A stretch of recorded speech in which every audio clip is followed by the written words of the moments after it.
Hola, soy Jimena, residente de Medicina Interna, y os voy a contar un poco sobre las complicaciones de la diabetes tipo 2, las complicaciones agudas, la cetoacidosis diabética y el coma hiperosmolar.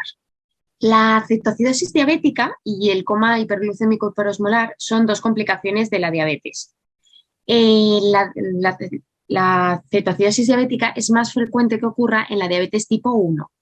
Sin embargo, el coma hiperglucémico hiperosmolar es más frecuente en la diabetes tipo 2.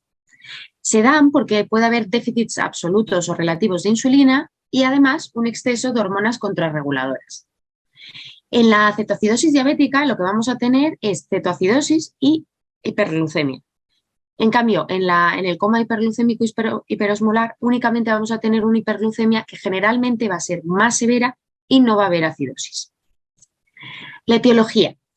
Aquí es muy importante, siempre que estemos ante uno de estos dos cuadros, buscar cuál ha sido la causa desencadenante. Entre las más frecuentes tenemos las infecciones, ya sea neumonía, infecciones urinarias, sepsis, esto es lo más frecuente en el conjunto de causas. El segundo, un uso inadecuado de la insulina. Hay que preguntar al paciente cómo se estaba pinchando la insulina, si lo estaba haciendo bien, eh, todo lo que esté alrededor de la administración de insulina. Luego, situaciones de estrés. Pacientes que presenten infartos, accidentes cerebrovasculares, pancreatitis, aumentan el estrés y eso aumenta el déficit de insulina y las hormonas contrarreguladoras. Luego, un debut de una diabetes tipo 1, lo más frecuente, una cetoacidosis diabética, es la causa más frecuente de debut diabético.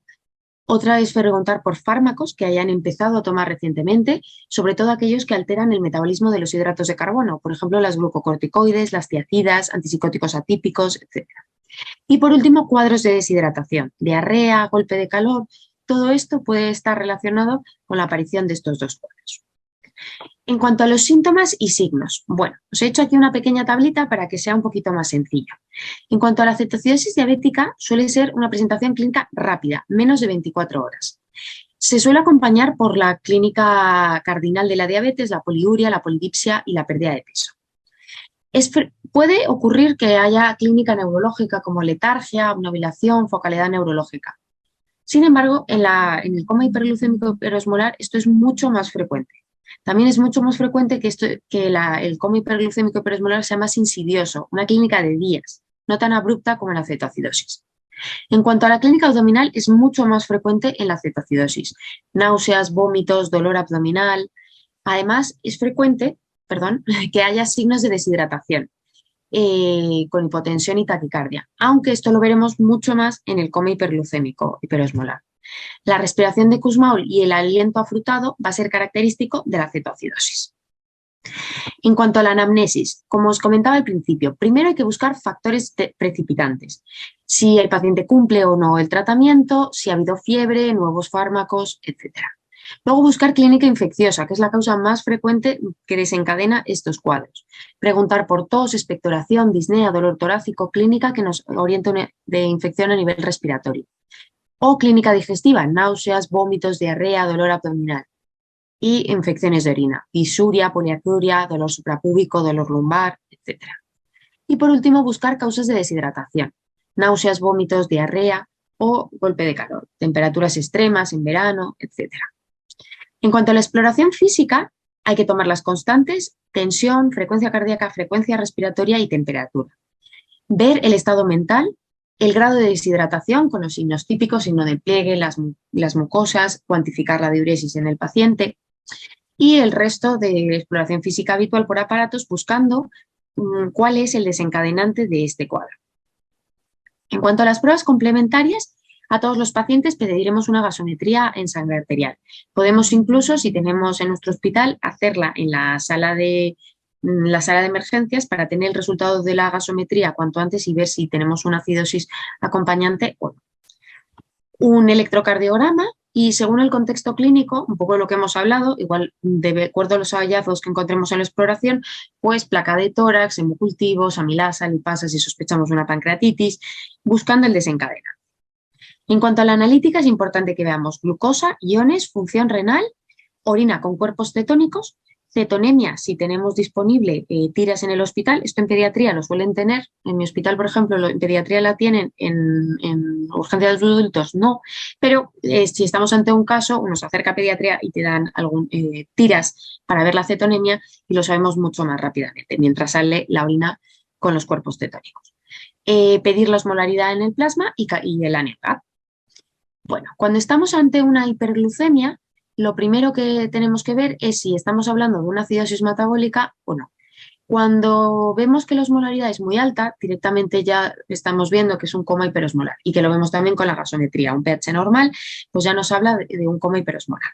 Sin embargo, si estamos ante una acidosis metabólica que tenemos además cuerpos cetónicos y anion gap positivo, estamos ante una cetoacidosis diabética. Ahí tenemos que ver el pH y el bicarbonato. Cuando el pH está entre 7,25 y 7,30 es una cetoacidosis leve y el bicarbonato entre 15 y 18. Una cetoacidosis moderada es aquella entre 7 y 7,24 de pH con un bicarbonato de 10 a 15 y una cetoacidosis grave es aquella que el pH está por debajo de 7 y el bicarbonato por debajo de 10. Aquí os pongo una tablita de los criterios diagnósticos según la ADA para saber si estamos ante una cetoacidosis leve, moderada, grave o un coma hiperglucémico hiperosmolar. Como os contaba al principio, lo que nos ayuda a diferenciarlo claramente es que las glucemias y los comas hiperglucémicos hiperosmolares son muy altas, con pH normal, con bicarbonato normal y sin cuerpos cetónicos. Obviamente con osmolaridades muy altas, por esos niveles tan altos de glucemia. Sin embargo, en la cetoacidosis diabética, como os decía, los puntos de corte del pH, entre más acidótico, más grave, y las glucemias suelen ser hiperglucemias, pero no tan severas. Suelen ser valores en torno a 300, 400. Sobre todo, el problema es que está acompañado de cetosis. En cuanto al sodio, es posible que en la cetoacidosis veamos que hay un poco de hiponatremia. Eso no suele ocurrir en el coma hiperglucémico hiperosmolar. Por último, la amilasa puede estar elevada, puede haber una cierta leucocitosis, generalmente en torno a los 25.000, porque es frecuente que esté asociado a alguna infección congénita. Bueno, el tratamiento, que es lo más importante que tenemos que conocer de cara a esta charla. El tratamiento, lo primero, es tratar la causa, ver cuál es el agente desencadenante o el suceso y tratarlo si es que hay un tratamiento específico. Si es una infección, iniciar el antibiótico, combatir la sepsis, si es un infarto, poner el tratamiento, etc. Luego, medidas generales. Hay que canalizar 2 vías porque vamos a necesitar reponer muchísimo líquido y tenemos que tener 2 vías accesibles. Hay que monitorizar estrictamente las constantes. Control de glucemias horaria. Esto, en vuestro hospital, si tenéis una zona, normalmente estos pacientes tienen que estar en una zona de monitores, en naranjas, en mi caso de mi hospital, en el zona de naranjas, para poder monitorizar tanto glucemia, diuresis, tensiones arteriales, etc. Y hay que estar repitiendo analíticas o gasometrías para ver alteraciones iónicas, la función renal y el pH cada 2-4 horas. En cuanto al tratamiento, en estos casos se suele asociar una importante deshidratación. Por tanto, la sueroterapia es uno de los pilares del tratamiento. Lo vamos a dividir primero en las primeras 2 horas, que ahí tendremos que iniciar la rehidratación dependiendo del grado de deshidratación y la presencia o no de shock. Cuando la causa es una sepsis o algo infeccioso, tenemos que primero reponer todo el volumen que está perdiendo el paciente. Normalmente una reposición adecuada de inicio, estamos hablando de 15 a 20 mililitros kilo hora de suero salino fisiológico al 0,9%. Después, en la tercera cuarta hora, en función de la respuesta que hayamos tenido, la diuresis que esté manifestando el paciente y el estado de hidratación, pues iremos disminuyendo la tasa de reposición habitualmente entre 250 y 500 mililitros hora aproximadamente. En caso de que tengamos que el paciente esté con sodios por debajo de 135, vamos a continuar con suero salino fisiológico al 0,9%. Pero si tenemos sodios por encima de 135, como ya habremos administrado bastante volumen, hay que cambiar a un suero hipotónico al 0,45%. Y luego, añadir suero glucosado, pues cuando estemos con glucemias, la glucemia es lo primero que vamos a corregir, la acidosis es lo más difícil de corregir. Cuando tengamos glucemias por debajo de 250 en caso de una cetoacidosis o por debajo de 300, 250, 300 en el caso del coma hiperglucémico hiperosmolar, hay que iniciar suero glucosado y tener, lo ponemos en I, vamos pasando tanto el suero fisiológico como el suero glucosado y vamos modificando los flujos en función de las glucemias que vaya presentando el paciente. Bueno, recuerda, esto es importante. La reposición, esto ha sido una reposición en términos generales para paciente joven, sano, que estamos haciendo una rehidratación intensiva. Pero cuando estamos ante pacientes que tengan problemas cardiovasculares, ancianos o problemas renales, tenemos que reponer con un poco más de calma, porque estos pacientes pueden hacer sobrecarga. Sin embargo, aún así hay que ser generosos, porque estos pacientes tienen un déficit importante de agua. Luego el potasio, esto es muy importante. Cuando hagamos la gasometría inicial, aunque no es en la gasometría no es donde más fiable podemos tener el potasio, pero bueno, nos da una idea de qué estamos partiendo. Y cuando recibamos ya la analítica, hay que ver qué potasio tiene el paciente. Cuando está por debajo de 3,3, no podemos empezar a corregir la insulina hasta que ese potasio lo tengamos en niveles más seguros. Porque en el momento que empecemos a poner la insulina va a ayudar a que el potasio entre dentro de las células y nos vamos a quedar en una hipopotasemia severa. Entonces es muy importante corregir el potasio primero y luego empezar con la insulina. ¿Cuánto podemos poner? Pues por vía periférica se puede poner de 20 a 40 miliequivalentes por cada litro, con el objetivo de ir reponiendo 4 o 5, o sea, con el objetivo de tener entre 4 y 5 miliequivalentes litro de potasio en todo momento. Lo más frecuente es que estemos en una situación intermedia, entre 3,3 y 5,3. Pues cuando estamos en esa situación, lo que tenemos que hacer es reponer el potasio con la insulina al mismo tiempo. Igual con el mismo objetivo, de estar entre 4 y 5. Y cuando tenemos potasios por encima de 5,3 no necesitamos reponer, pero es cierto que hay que vigilar y en las sucesivas analíticas que hagamos, verificar si a lo mejor hemos dejado de estar en esta situación y a lo mejor hay que iniciar la reposición de potasio. Porque como os digo, la insulina, en el momento que la administramos, ayuda a que el potasio entre dentro de las células y genera hipopotasemia. La insulina. Bueno, como hemos dicho, vamos a empezar cuando tengamos el potasio por encima de 3,3. ¿Qué utilizamos? Insulina regular, insulina Lactrapid. ¿Qué hacemos? Primero ponemos un bolo al paciente, un bolo de 0,1 unidades kilo. Es decir, si tenemos un paciente de 70 kilos, le vamos a poner un bolo de 7 unidades inicialmente. Y luego vamos a empezar una perfusión. La perfusión la vamos a hacer también a 0,1 unidades kilo hora. Y esta misma perfusión tenemos dos opciones. O tenerla en I, es decir, una perfusión con suero salino y insulina pasando y que conforme vaya disminuyendo la glucemia, reducir el flujo, o bien al mismo tiempo tener preparada una perfusión con suero glucosado que podamos administrar a la vez que el suero fisiológico.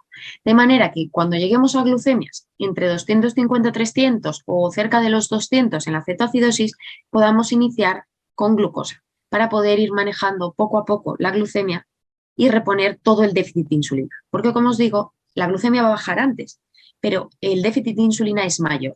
Entonces, muchas veces tenemos que iniciar el suero glucosado para mantener los niveles de glucemia y poder seguir corrigiendo este déficit que tiene el paciente. Por ejemplo, os pongo un ejemplo. Estamos ante un varón de 27 años que pesa 70 kilos, que tiene un potasio de 4, una glucemia de 550, un pH acidótico de 7,26 con un bicarbonato de 20 y cuerpos cetónicos positivos, tanto en orina como en sangre.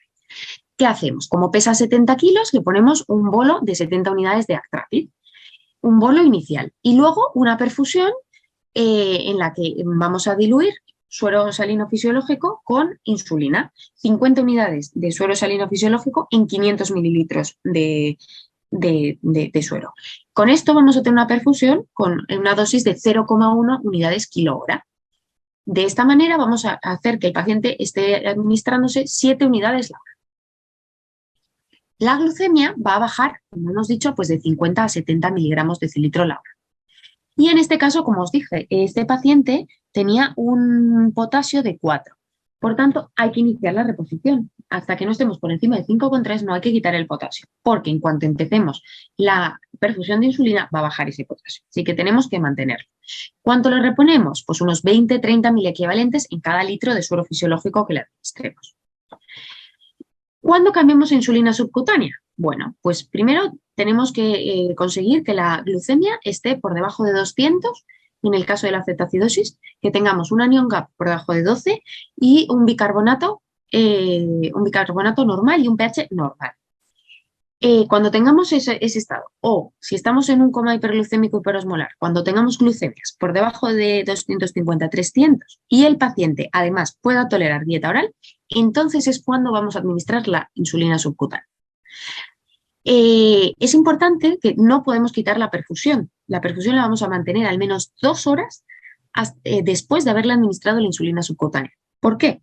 Porque la insulina subcutánea tarda en hacer efecto.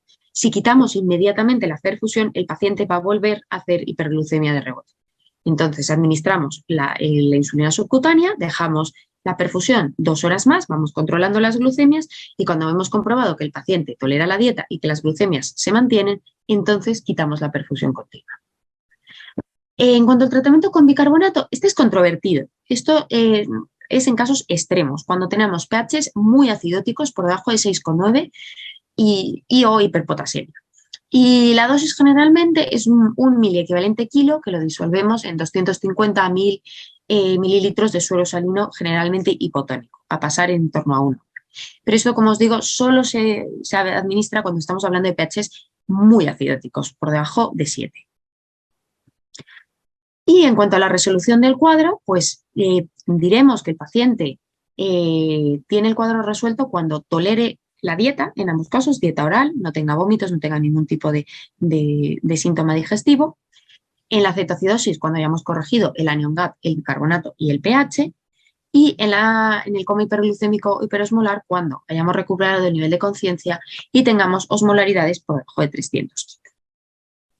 Os dejo aquí un pequeño protocolo. Este protocolo lo utilizamos en mi hospital y es bastante útil. Os explica la perfusión, que es lo que os he contado, 50 unidades de insulina regular diluidas en 500 mililitros de suero salino fisiológico y con eso vamos a tener una dosis de 0,1 unidades mililitro y este caso, la enfermería suele preferir hacer esto. Tener preparado tanto la perfusión de suero salino como la perfusión de suero glucosado y en el momento en el que vemos que las glucemias están en torno a 250, empezar la administración de suero glucosado y ir regulando las velocidades de cada uno de los sueros hasta poder corregir por completo las glucemias. Os dejo aquí el protocolo por si os sirve, os lo podéis imprimir y enfermería les es bastante útil esta tablita, pero como os decía, se puede hacer esto o bien luego que la otra opción es reducir a la mitad, en lugar de pasar 0,1 unidades kilo de suero salino fisiológico, pues reducir a 0,05, ir a la mitad. Y bueno, os dejo todo, espero que os haya servido y que, bueno, que lo podáis aplicar en los pacientes. Esto en urgencias es un cuadro habitual y seguramente que en la residencia os encontraréis con casos como este.